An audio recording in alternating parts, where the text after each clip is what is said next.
দেশের ব্যাংক, জ্বালানি সহ গুরুত্বপূর্ণ খাতে আওয়ামী লীগের তৈরি করা মাফিয়াতন্ত্র এখনো সুপ্ত অবস্থায় আছে বলে মনে করেন অর্থনীতিবিদরা। তা যেন আবারও সক্রিয় না হয় সে বিষয়ে সরকারকে পদক্ষেপ নেওয়ার তাগিদ দিয়েছেন তারা। পিআরআই আয়োজিত এক সেমিনারে বক্তারা বলেন, দেশের অর্থনীতি গুরুত্বপূর্ণ সন্ধিক্ষণে দাঁড়িয়ে আছে।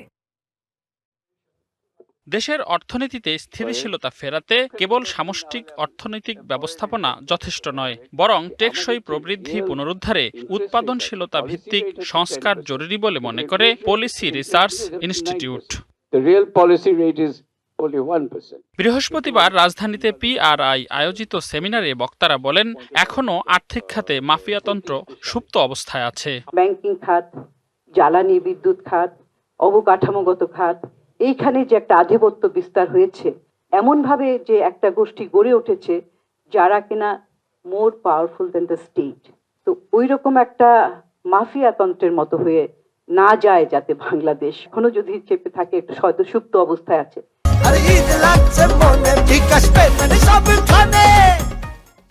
সেটাকে কিভাবে আমরা সরাতে পারবো? অর্থনীতি বিশ্লেষকরা জানান, যুক্তরাষ্ট্রের সঙ্গে বাণিজ্য চুক্তির বিষয়ে সরকারের অবস্থান পরিষ্কার করা জরুরি। ইউএস এর সাথে যে এগ্রিমেন্ট অন রেসিপ্রোকাল ট্যারিফ, সেখানে যে ধরনের কনসার্ন, উদ্বেগ দেখা গেছে আলোচিত হচ্ছে, সেগুলাও কিভাবে বর্তমান সরকার অ্যাড্রেস করবে সেই ব্যাপারেও একটা কিন্তু স্পষ্ট পথরেখা প্রয়োজন। এ সময় আসছে বাজেটে শুল্ক কাঠামো যৌক্তিক করার পাশাপাশি কর ব্যবস্থার সংস্কার ও বিনিয়োগ পরিবেশ উন্নয়নে পদক্ষেপ নেয়ার তাগিদ দেন পিআরআই চেয়ারম্যান।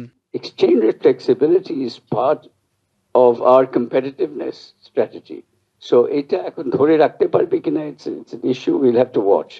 So এখানে আর interest rate issue তে the only problem আমরা দেখছি যে Bangladesh Bank can think there is a lot of pressure from the private sector to reduce the interest rate. Budget অর্থায়নে ব্যাংক নির্ভরতা উদ্বেগজনক উল্লেখ করে বিদেশি ঋণ ও ব্যাংক বহির্ভূত উৎস থেকে অর্থায়নের তাগিদ দেওয়া হয় এ সময়। 9% নিয়ে গেছে সব অলিগার্কস।